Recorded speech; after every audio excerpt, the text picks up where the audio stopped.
So, as we enter interesting times in life, the question of what were you doing in 2008 during the Great Recession has been popular to ask the millennials.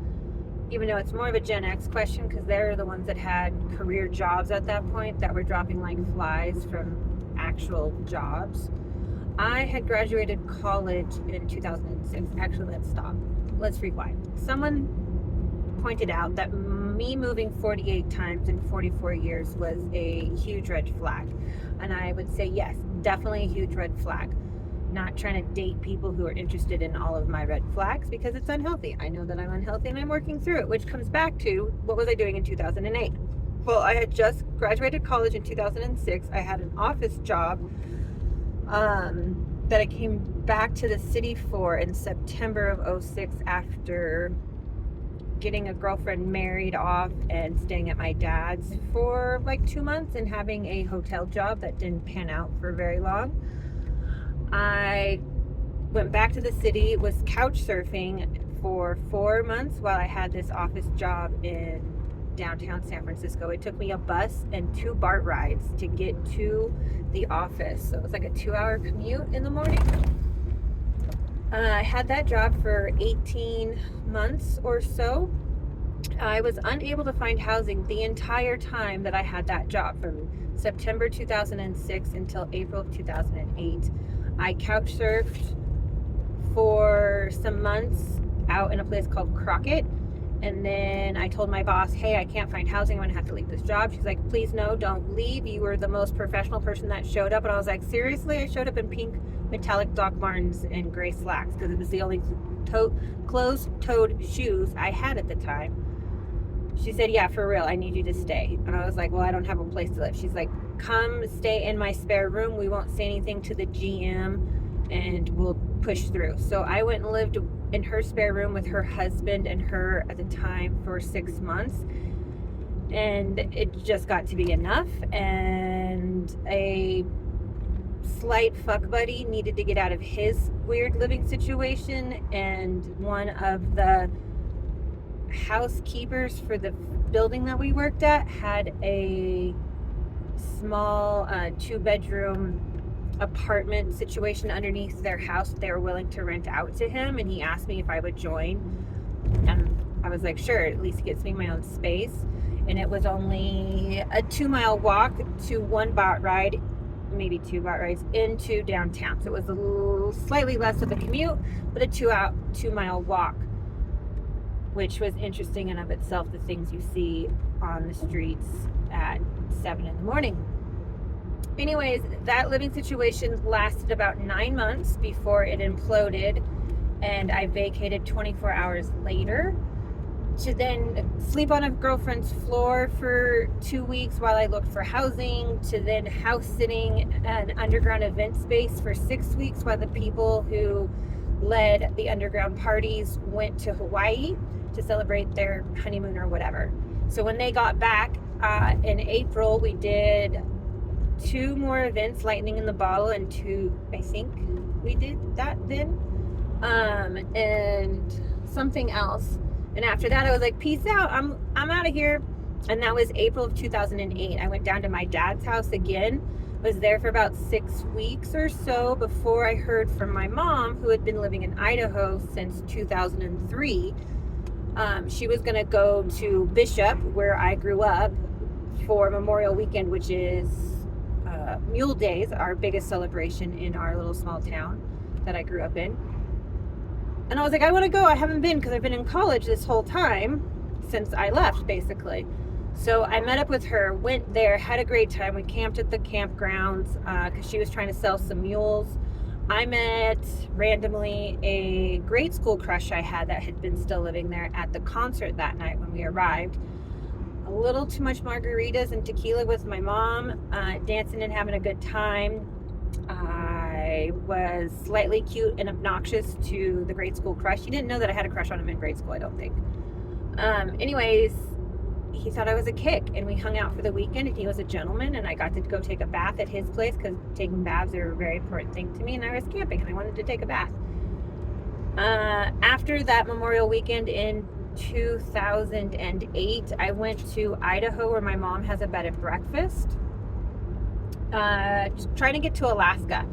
And I said, Idaho's closer. I don't know what else to do. And the boy that I met up with / hooked up with followed me to my mom's house 2 weeks later, to be like June of 2008. And at this time, I started to see my friends dropping from their corporate jobs more extensively. And it made me worried because I had a degree in fine art photography. I didn't have any camera equipment. It wasn't really my plan to make money off of photography, because I had seen that it's mostly old men. Women are the assistants, and it's a lot of a commitment to the equipment at that time, and it was not digitalized yet. Digital was just getting started and still barely into this SLRs at that point.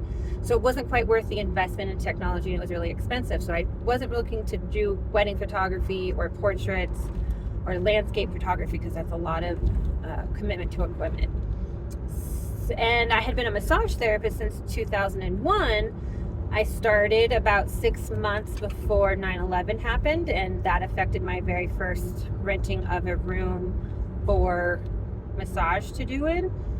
So I wasn't sure what to do, and so I figured out we'd just stay in Idaho and ride it out as best we can in a poor state, because California is so expensive at that time, to try to survive. And he had left Bishop because he wasn't able to find contractor work or construction work, because that's what he had been doing. So we stayed for about 6 weeks at my mom's. She is wild and crazy, and I have lots of interesting stories about her, but I've been in no contact with her for over 12 years now. She chased us off the property, and we headed north to Coeur d'Alene because he had done a bagpipe camp there in the summertime as a teenager, and it was a cool space. So I was like, well, let's go. So we arrived in Coeur d'Alene in July of 2008 and just tried to make life work. I had gotten a 401k paid out to me from my office job, so I had a couple grand of money to go down for a place to rent. We got a little house with a bedroom and a yard bigger than our whole footprint of our house for $600. He tried to find construction work, and I jumped from jobs because nothing really stuck. I got a job doing hotel work, but that didn't last but a couple of weeks. I got a job being a front desk to a chiropractor who had never had an assistant, and helped her get caught up in all of her records and her filing, and then walked away from that place because she just used me and didn't communicate well, and it was just not sitting well with me, and I wasn't getting any massage clients from it. I worked at the grocery store that was 2 blocks from our house because I hadn't had a car since 2006, and I wanted to live downtown of Coeur d'Alene so I could walk everywhere. So there was a grocery store and a state-run liquor store just 2 blocks from our house, and downtown was like a 10-minute walk.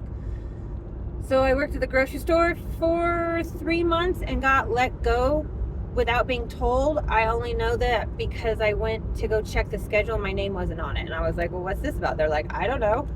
And the next day the owner called and told me. And I was like, cool, whatever. Lame job anyways. And I then got a job teaching swim lessons to little kids. I was able to talk myself into that job by being a swim team member in high school and having extensive swim experience from my childhood.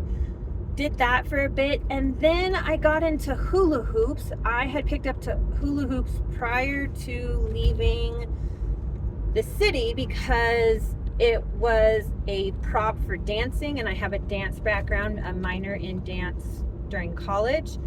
And the burlesque scene, someone had done a burlesque dance with a hula hoop to flash dance song, and it was incredible. And I was like, I so want to play with a hula hoop. So I got into hula hoops knowing that it would lead me to other like-minded people in a similar environment going forward.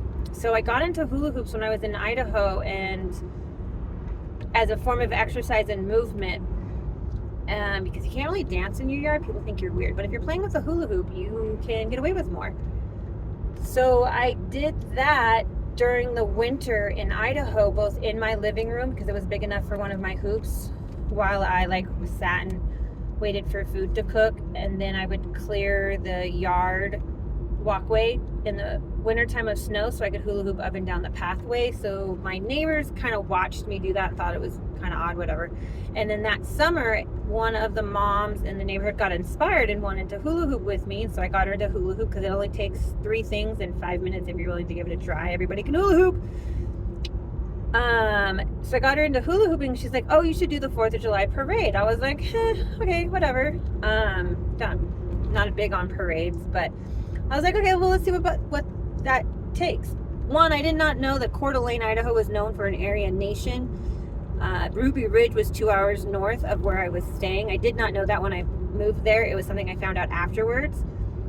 And they had Aryan Nation parades down Main Street in Coeur d'Alene prior to me moving there. It's also a retirement mecca for police officers and firefighters out of California. Interesting tidbit of information on that. So I looked into doing the 4th of July parade. We were able to make it happen. I had 6 hula hoopers, 2 tall bike riders, a tricycle, and my boyfriend at the time pushing a shopping cart that we had stolen while drunk one night. That's an interesting story. Tell me if you want to hear a shopping cart story, or even My Private Idaho. I now get why it's called My Private Idaho. I have a whole bunch of stories of My Private Idaho from when I was there 2008 until 2013. So did the hula hoops. Hula hoops had made me $1,200 in like a 6-week span. If you Google hula hoops in North Idaho or Spokane, Washington, there's an article that usually comes up with my name and information on that. And I have gotten, like 5+ years after that, I still got reach out and people interested about hula hoops, because that was what came up. That relationship was toxic, and by winter time we knew we didn't want to be together, but we couldn't move and we couldn't afford to live without the other person, even though we only had $600 in rent. It was just hard to collect pennies to make quarters at that time. So we had an expiration date for our relationship as that spring 2009. We were doing well until the summer when he like June or July again in summer of 2009, where he lost rent money, so we had to give 30 days and go our separate ways. And since then, that whole time I've basically been couch surfing and hopping from place to place, not even a year, because I went from there to 3 weeks in California for my high school reunion in 2009. When I came back, I was staying in a guy's trailer, not as a weird thing. I thought he was being cool and like offering me a place to live while I went to massage school. I found the only massage school in the country that let you work off the cost of tuition, and I had already had college debt. I didn't need more, and I figured more hours of a massage therapist to make me more professional would be in my best interest at this time, considering the Bay, let alone California. A lot of places have so many massage therapists. How do I differentiate myself and raise myself above? So that was 2009. 2010, I worked in the clinic 600 hours to work it off, plus the hours required for the program. I eventually started working full-time for the spa that was adjacent to the school. She was basically making her own factory to train people and then take them into her spa to work for her. I learned lots of fun spa stuff and realized that all the stuff I did at home was stuff that people were paying me to do. Body scrubs with salt or sugar, foot soaks or paraffin dips, body wraps with and moisture and sauna stuff. So now I was getting paid to do it. I worked for her for 9 hours straight, 7 days straight between Christmas and New Year's, 2010, and she fired me New Year's Eve weekend because her mother, who was our yaya / grandma of our spa, was a laundry lady, and she caught me on my phone after I had walked out on my at the end of my last client. I walked out into the hallway. I was waiting for them to come out, and I was checking my text messages. Back in the day when you had T9 and had to count each letter in order to text message. She fired me because she said if she couldn't trust me with such a small rule, then how could she trust me with anything else when I was one of the most honest people and hard workers for her. But she had been looking for a reason to fire me since I started there, because I was basically the redheaded stepchild of her massage school, because I'd already been a massage therapist for 8 years and had training and had experience in the world compared to being a fresh baby that she could mold into whatever she wanted. So I was planning on going back to California for my 30th birthday for 3 weeks in 2011 anyway. So I was like, fuck it, I'm out. And went back to California and enjoyed a fun couch surfing, catching up with my friends I hadn't seen in a couple of years, helping with events, going camping, enjoying festival season, so to speak. I got free tickets to Burning Man that summer of 2011, so I went to Burning Man for the first time after hanging out with veteran burners through college, 2005, 6, 7, 8, and never going because I was like, that's ridiculous. I don't want to be covered in white dust and have to deal with all of the extremeness that is Burning Man and pay for the ticket. So a friend of mine gave me a ticket. I went for free, had a great time, spent 3 weeks there. When I came back, I was like, well, that was fun, but what the hell am I actually doing here? And it was September 2011, gets cold there. My friend back in Idaho asked me to come back because she had work potential for me doing massage over there. She was worried about me in the city. They have a fireplace. It's warm, even though it's snowing outside, unlike San Francisco, where they don't think it gets cold enough to have a heater. So I left the city in December of 2011 to go back to North Idaho, got a job at Schweitzer Ski Resort, and worked this winter there. But as soon as it's not Christmas, New Year's week, it drops off. So we're just trying to limp along and get money for gas and bills and, you know, to support myself to some degree without having to pay rent.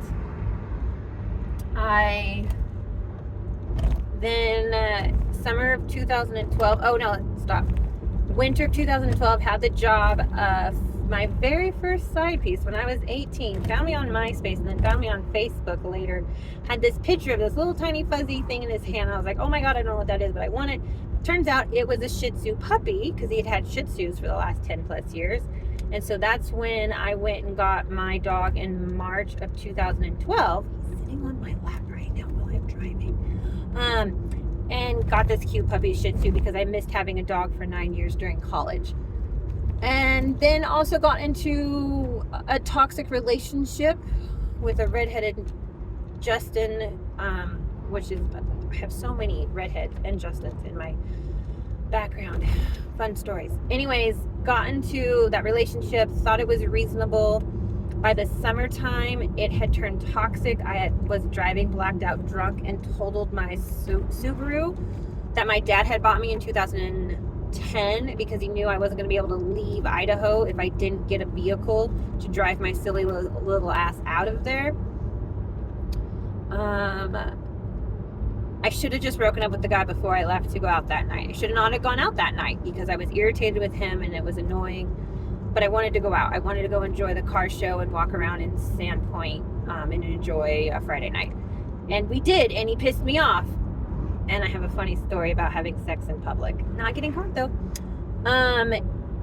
We got into a disagreement. We walked back to the car. I said I was fine to drive. I drove. I shouldn't have been driving. It was like I was sitting in the center console spot watching myself drive way too fast on the road to get home. I lived on a country dirt road, so the road was paved, and then I have to make a left to get my road. He hollered at me at the last minute that I was missing the turn, and I tried to make it. I fishtailed and ran into a tree and cut it down with the front of my Subaru, like a Griswold family Christmas tree on my car. Bent the frame rail, but didn't have the airbags go off, which was surprising. We didn't hurt ourselves at all. I might have gotten a bruise on my hand from the steering wheel. Didn't get a ticket because it's a country road. I was able to walk home because it was like a quarter mile from my house at the time and get what I called the house husband up at 2 a.m. to get his truck and his tow strap and pull me out and back to the property. I reported it to insurance as avoiding a deer, and I got cashed out on that vehicle, which then bought me another Subaru. That boyfriend at the time was a body tech for a car shop, so we worked the system, bought the salvage title on that car and stripped it out and made probably another couple of grand off that car. Had a Subaru that I then drove summer of 2012 Didn't really have work because there was not any massages happening at the mountain. I was doing chair massage at hotels to try to pick up table massage and helping out my girlfriend that I was living with if she came up with couples massages, but didn't really have any consistent work through that time. By the time holiday 2012, I knew I was over Idaho and needed out. But I had to work through the winter to save up the money to come back to an expensive state like California. Still in the toxic relationship. He said, well, you don't even have a real job. How can we get a place together? I said, okay, bet. I'll get another job. So I got a job at a chiropractor's office to help build up their massage business and help them expand. And did that through 2013. The relationship finally tanked. I was done with it. And I made reservations for a hot and cold stone intensive training weekend in Monterey over Labor Day weekend 2013, and it's my end goal, and I was leaving. So I did what I could, saved up the money, packed up my car. It looked like I was going to Burning Man again because I had hula hoops and a bicycle and a fully loaded car with my massage table and my massage stones and my dog and all this stuff. Left, came back to California in 2003. Got a job in Monterey, but did not get paid enough to be able to pay room for rent on a room. So I slept in my car. I bounced back and forth between my friends in San Francisco or my family in San Luis Obispo County because I hadn't seen either of those for quite a few years while I was in Idaho. So I caught up with that. I did that for about 90 days, and after 5+ weeks of me giving them my weekends and not them giving me back work money or having anything on the books for me to make money off of, I walked away from it because I was able to book myself in San Francisco with clients and make cash quicker than relying on them. And that was the holiday of 2013. I eventually ended up in San Diego 2014 in my car, got a job as teaching swim lessons, trying to pick up massage work, and interesting living. Used another room from another girlfriend that was in San Diego as a spare room for a couple of months to try to get on my feet and save up money to put down on an apartment. Got into an apartment. 60 days later, had a falling out with the landlord and had to relocate yet again. So then I moved to an illegal garage apartment for $800 in North Oceanside, San Diego, and just kind of recovered for 90 days or so because I think I had PTSD after all the weird living situations I've done and fighting with people over money and trying to get work and trying to make things happen. So I just enjoyed the beach with my little dog and somewhat easy lifestyle of doing massage. I eventually got a job at like a mom and pop massage envy like place. That lasted not quite a year until the boss's husband and I had words over my ambition and my business drive, because I had my massage business advertised on the back of my Subaru at the time, and he was irritated that I was scalping his clients, which I wasn't. Different clients, different preferences and cost, and also their abilities to have people in their homes. So I walked away from that job and went to Burning Man again in 2015. Spent 4 weeks there, came back to Civilization to a note saying that I no longer had a job teaching swim lessons. I no longer had a job doing massage. And I was given a 60-day notice on the illegal studio that I was renting because they were planning on selling it. That put me into a tailspin of irritation and stress of what the hell do I do? So I reported them to county or to the city for having an illegal studio, so they were unable to sell, nor could they rent that out. So they actually shot themselves in the foot and got less rent per month overall once I moved out, because there was a 1-bedroom just half a block away that someone else was moving out of, and I saw the handyman fixing it up and asked for the landlord's number and was charming. And my little dog is the easiest, cutest thing on the planet, so he charms people into letting us have a place to live. And that was so that illegal garage studio for a little over a year, and that 1-bedroom spot are my only 2 places until now that I have lived on my own and been able to support myself and have some sort of calmness in my life. Because again, 48 moves, 7 of those moves happened from 0 to 6 when I was a kid. My mom was a runaway at 16. I was her 21st birthday present. And moving was just what we did. And I left the day after high school graduation because it was comfortable for me. And I wasn't going to bitch about somewhere I lived. I was just going to move and make it different. And have been doing that ever since. So back to the recession 2008, I have been searching for full-time living, stable, consistent living spaces or jobs to support said stable living situations, and have been struggling to find it if it wasn't for the grace of my friends to let me rent a room or have something to utilize there. 2016, I got into another relationship. He moved into my 1-bedroom place. Not even 90 days later, we got notice from the landlord that he was going to buy me out because he was going to turn my little 1-bedroom into an Airbnb. I get it. $1,200 compared to $3,000. It's a wise business decision. But that was 2016, 17.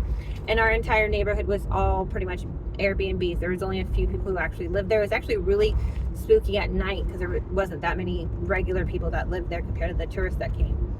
So then we moved to a high-rise apartment in downtown San Diego. We took over the lease of one of my fellow students from grad school. I had gone myself into acupuncture grad school in San Diego as more of a, didn't know this at the time, gold star, check mark, look what I can do. I'm not the crazy of my family. I'm not a drunk. I'm not an alcoholic. I'm not a drug addict. I'm whatever. Look at me. I can do an education. 30 days after moving into the high rise, the boyfriend at that time decided to make a left turn and go chase after some blonde hottie and destroyed our situation. He didn't end up, that was April. He didn't move out until July. I got somebody else to move in for 2 months. Then we had to renew the lease and it became a whole bunch of drama. She moved out. I was freaking out because I didn't know where to go. I was heartbroken. Still didn't have a job. Still didn't have any money really. Was working for massage off an app called Soothe. And that was doing fairly well to keep me afloat. I was living without a car in downtown San Diego, and I would rolly cart my massage table to jobs in the downtown area. I lived for 5 years without a car when I was in Idaho before my dad gave me money for that, and I turned that car that he gave me and I totaled into multiple vehicles afterwards. I've had 12 cars over my span of being able to drive at 16. And I've been able to flip the insurance situation over into replacing my car every time. I'm currently driving a car from an insurance check payout because the previous Volvo I had stolen from my driveway in Tahoe had the catalytic converter stolen, and that cost the value of the car basically. So 2017, my heart is being burnt down, trying to deal with life. That was the first time that I had stopped and gone, how the hell did I get here? This isn't okay. My decisions that got me here are not okay. And how do I figure out how do I undo all of this? So that's the starting of the peeling back of the onions of layers of trauma that I had experienced in my childhood to think the decisions I made were justified and okay to get into the relationship I was in, to then eventually get me to being heartbroken to where I was at. So I moved to the other end of the hallway in a basically mirrored apartment situation with another person, a male, not as in a relationship, but just as people needing places to live. And I started going to Al-Anon meetings and had a life coach. So I was doing a life coach call once a week, and I was going to 3 Al-Anon meetings a week and doing yoga. I had gone into yoga at the beginning of 2017 since I walked away from grad school. I now, for the first time in a decade, had my own time to make my own schedule. So I wanted to get back into massage or back into yoga. I miss dancing. I miss moving my bodies for multiple hours a day. So I started with yoga. Had started a 90-day challenge. 30 days into that is when we got notice to move. So then when we moved, I bought a 6-month membership at the yoga studio that was just a block away from our high-rise apartment in downtown San Diego. I then did that twice a day because that's what got me through the breakup. I could not eat. Even smoking weed, I had no appetite. So at least if I went to 2 yoga sessions a day, I knew I had burnt enough calories that qualified me needing to eat, and that got me to eat. But I lost 20 pounds. I got down to 155 pounds. I've never been that small. I've always been 175. And that was bizarre. It was really fun to be swivel, but I got there in an unhealthy manner, and so that made me uncomfortable. 2017 started to kind of unlayer and unglitch. It felt like I was a black and white cartoon going back and forth between color and black and white, just my brain glitchy on hearing stories in the Al-Anon meetings. I cried for the first month. Didn't say anything, just cried at the realizations that so many people have gone through these things that I was going through. It wasn't a matter of if, it was just a matter of when. The situation would have gotten worse, progressively worse with the stuff. And really started to see what was going on. And by October 2017, I started to put myself a little bit back together and utilize the fact that I was in downtown San Diego and started going to networking events and to things that were happening around the convention center. That led to me getting free tickets to personal development seminars that would happen throughout downtown San Diego, when we would ride our bike from Billy in a Basket, and we would ride from downtown San Diego to Mission Bay for a 4-day thing, which then got me tickets to something else. I probably got $10,000 or $20,000 of personal development education in that 2017, early 2018 time period, by just being there, by just showing up, by just being vulnerable and blatantly sharing my story, and not knowing that that was a strength, because I was just trying to understand what was going on and talk out what I had gone through, because I hadn't really realized that it's not okay and how damaging it actually was to me, considering all the things. So by April 2018, May 2018, I got notice of eviction from my apartment because I was unable to pay rent, because I was unable to get a job, because I was heartbroken. I was unable to show up on paper, let alone for a job interview and a job. And at the time, most people's books were not full. Like, they wanted me part-time on call, but yet were appalled at my audacity to be ambitious, to go shake hands or do chair massage at check-in, or breakfast, shake hands and hand out 10% off cards. They wanted me to just sit in my room and clean the spa when I was on my downtime. I was like, I did not go to school to be a cleaner of your spa. I want to work. I want to and no one hired me.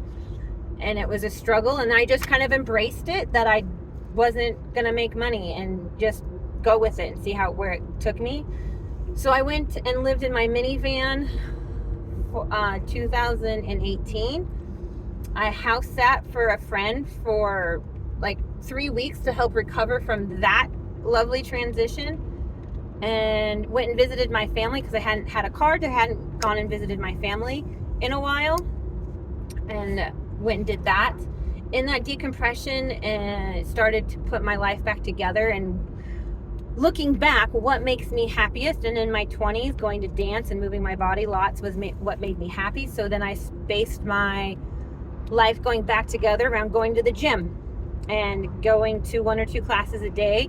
Living in the van, going to the bathroom first thing in the morning is important. So either park next to a gym or park next to a dog park, because I got a dog. He's an easy cover story. We did that in San Diego 2018 through 2019. I tried to pivot out of massage into running events. So I was helping people with events, because I was hosting a once a month event for a nonprofit called Startup San Diego, about the tech and startup community in San Diego. And that was an amazing hit. I grew that from being a dinky little couple of people to over 100. 2019, I was running events. Eventually it dawned on me that I was basically doing a live job interview at these events, because I didn't know who was going to see me, seeing what I do, and want to hire me to do it for them. And that's eventually what happened at the end of 2019. Someone saw me, asked me, that's what you do? I said, yeah. How do you do it for me? I said, pay me. She said, move to Carson, Nevada. I said, cool, let's go. I had grown up in Bishop and Mammoth Lakes in the 90s, so I knew what the area was. I was ready to get quiet and be in nature a little bit more than being in downtown San Diego. So I moved to Carson December 2019, and COVID killed the job 90 days later. And that's a whole other story of how the last 5 years have gone since COVID. But ultimately, the story is, since 2018, when I've been doing what I've done, couch surfing, and learned how to hustle, learned how to multitask and have multiple services to offer to try to collect pennies into quarters into dollars. And so this time around, as we enter this other potentially hairy situation, I would say get a tradable skill. Massage has been a great tradable skill, but knowing how to do plumbing or even welding you can make art and be useful at. Those things aren't going to go out of style. People are forever going to need those services. How to do roofs, how to do fences, how to do plumbing things, how to do tile work. All of those things are useful, and people will continue to pay for those things. And it's a barterable skill, which has helped me get places and opportunities because I was willing to hustle, because I was willing to show up and disregard that I wasn't going to get paid and my cell phone would get turned off.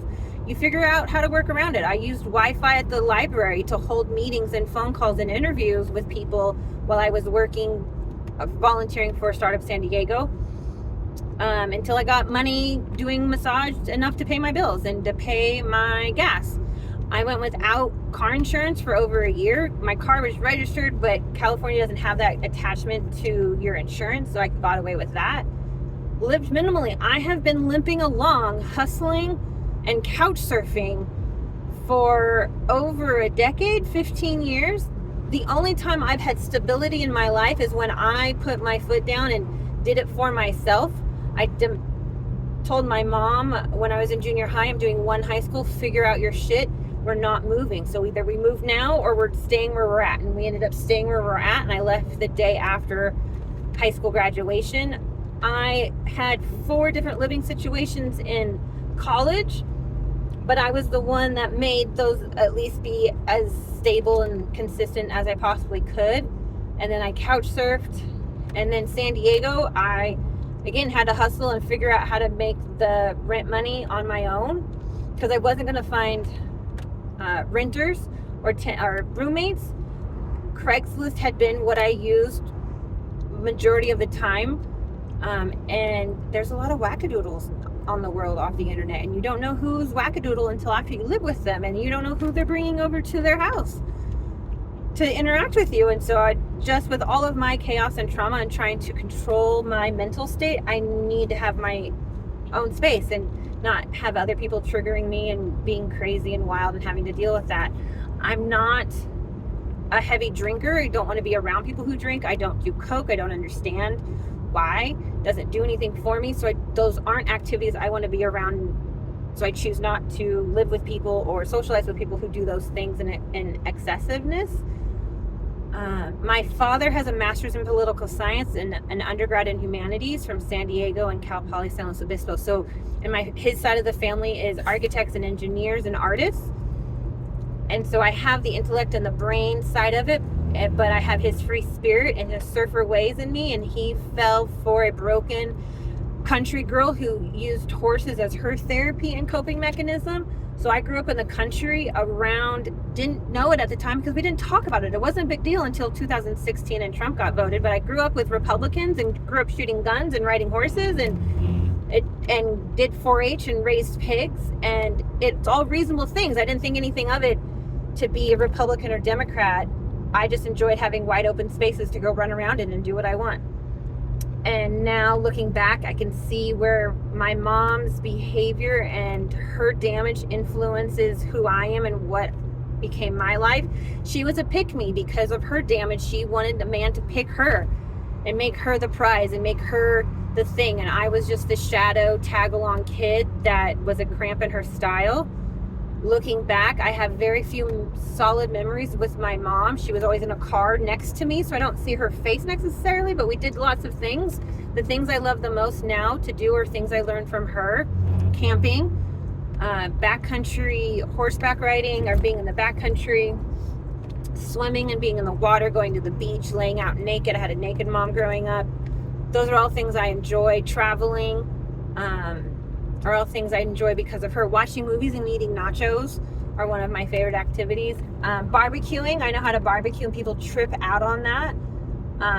I'm particular about my meat. I'm not going to trust a stranger to cook my meat for me. I don't know how you're going to do it. And I learned that from my mom because she was incredibly independent. It was the 80s. Being a single mom was unheard of at that time and socially shunned, unlike today where it's more common to be a single mom than to be with your baby daddy or / husband. She had to do all the things, and she did the best she could for all the damage she had. She did do better for me than what she got, even though I still got a shitty end of the stick. And that's why we're not talking, because she doesn't want to acknowledge nor validate that I had a less than pleasant childhood, because in her eyes it was better than hers, so I should just shut up and deal with it because hers was so much worse. Her father was a monster, and his choices had repercussions down the family line for generations. So back to the red flags. Yeah, I'm full of red flags. I get it. But the red flags started 5 generations ago when a man chose to impregnate a young girl who was probably either a servant girl or a his wife's lady, whatever it's called, because the baby from that interaction was left on a hacienda doorstep in Mexico. They continued on to Arizona, and that baby was raised by the family of the hacienda until the Mexican Revolution, when they needed to escape. When she was 16, they went to Texas. Her adopted brother that she grew up with married her in Texas to help protect her and keep her safe. He was an accountant of some sort. Because of growing up on the hacienda, could keep books. So then they eventually went to Arizona to try to find her mother. They didn't find her there, and had my grandmother in 1928, and then ended up in East LA shortly thereafter. He was deported back to Mexico during the Great Depression and the deporting of all the Mexicans on trains. It took him 2 years to get back to them. I have no idea how my great grandmother and her 2 kids, I don't think there was 3 kids at the time, survived for 2+ years in the United States without her husband. It's amazing to think about what was going on during World War II. My grandmother was a teenager. Her father had made it back. He was an office guy for the Groves of East LA before it became the urban sprawl that it was. It was all fields and groves back in the day. She was in a major truck accident at like 14, 15 that busted her face and busted her leg. So then she was in a weird leg body cast when she was 16. So the generational thing is, you're a cell inside your mom's belly growing while she is a baby inside of your grandmother's belly. So when your grandmother is yelled at, stressed at, beaten, malnutritioned, drinking, that's affecting the cells of the baby growing inside of her, which also affects you growing inside of the womb of your mother. So that's the generational trauma comes in, and that cycle has been repeated at least 5 times, where something tragic happens at 2 or 3 years of age. My grandmother eventually left her family, my mom being the youngest of the 4 when my mom was 5 years of age. So 3 was probably super traumatic for my mom, in order for my grandmother to make the decision to leave when she did in 1965. My mom didn't marry my dad, and at my own 2-3 years of age, we were transient. I remember living in a house in Lake Almanor County. I remember being at my dad's place. I remember being at my grandfather's place. We eventually got a place, and we're there for a couple of years on an avocado ranch when I was a kid. So all of my red flags come from one man making a decision to inflict his will and his seed on a woman who is unable to defend herself or support herself, that just repeated for at least 4 or 5 generations. I am the first woman in my line to not be raped. Well, I mean, that can be discussed on whether I've been sexually assaulted or not. I wouldn't say I've been fully raped to the extent that my family has, my mom and her sisters and my aunts have been. I haven't been forced into childbearing. I've been able to choose to have an abortion and not go through with that. I have not been forced to be married. I've been able to be independent and support myself for with my own means, without selling sex and without selling drugs. By hustling. You have to be willing to put your feet to the streets and knock on doors and make money happen. And as we go into this recession, you need to hustle and make money happen. So I have lots of ideas. I love a mentor of mine wrote a book in 2008. It's called Put Cash in Your Pocket. I met her 8 years later because of my own journey, and she eventually is the one that gave me the job in Carson. So it's amazing how you can say yes and figure it out. You got to make money. What services do you have to offer? What can you do to make $1,000 a week? It does take effort, and it's more than just door dashing or driving delivery. That is not hustling. That's some bullshit waste of time for pennies. You can do more and you can do better than that. And I've been couch surfing. So I have been essentially poor since forever. This is 2021. I started doing massage for myself in Lake Tahoe, and that's been the most productive of use of my time. There was a lot of therapists couldn't survive the lockdown and the housing crisis from the lack of money that came from that, and there was a hole when I got to Tahoe that I was able to fill when I wanted to service the locals. So I offer a screaming deal in order to make that happen. I don't want to service the tourists. That's why I don't work at a hotel. I did it for a minute to get money generating, because I have discovered that I cannot be in desperation for money. I have to be in joy and excitement and low pressure on the money for the money to come in abundance. And that has been working out. And now, as we enter into these harsh, weird times, I want to expand my offers.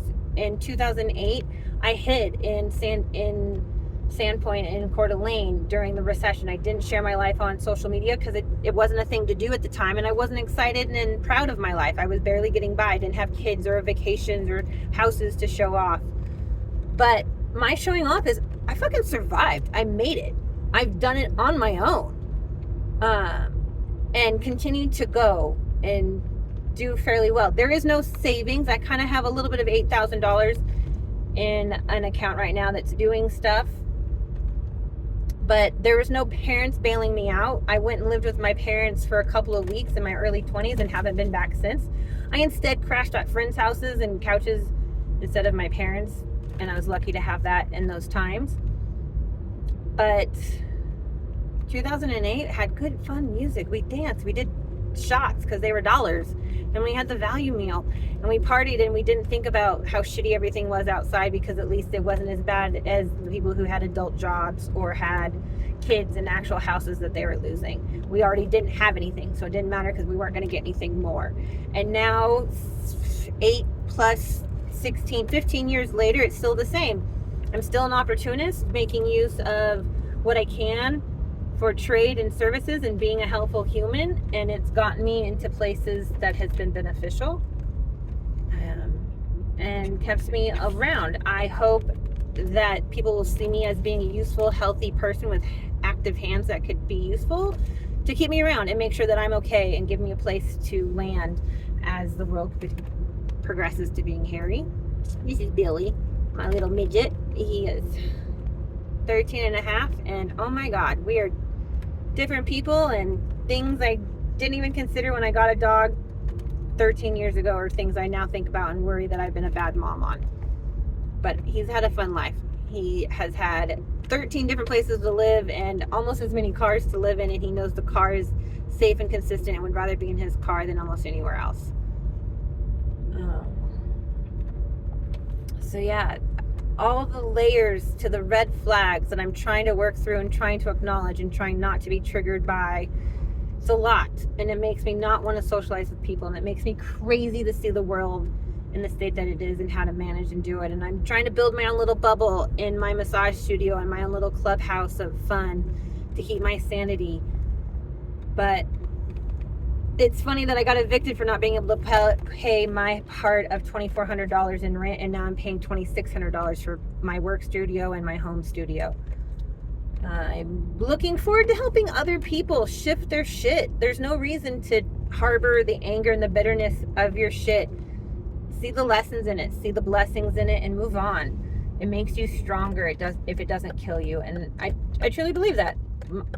All the struggles I've had have made me stronger and made me wiser and capable of hustling and making the best out of less than scrumptious situations. I hope that in 5 years I can make even better situations for myself. It's interesting to see where I was at every 5 or 10 year mark since 2008 or since college in 2006. Right now I'm trying to see where I was at in 2015, 2016. I was networking. I was trying to expand myself business-wise, but I wasn't doing social media. I was scared again because I haven't been proud of my life to share. And now I'm in a prouder space and I want to share and I want to help other people thrive and survive their situations and see how much better they could be if they're willing to do the work. So are you willing to do the work? Is the question.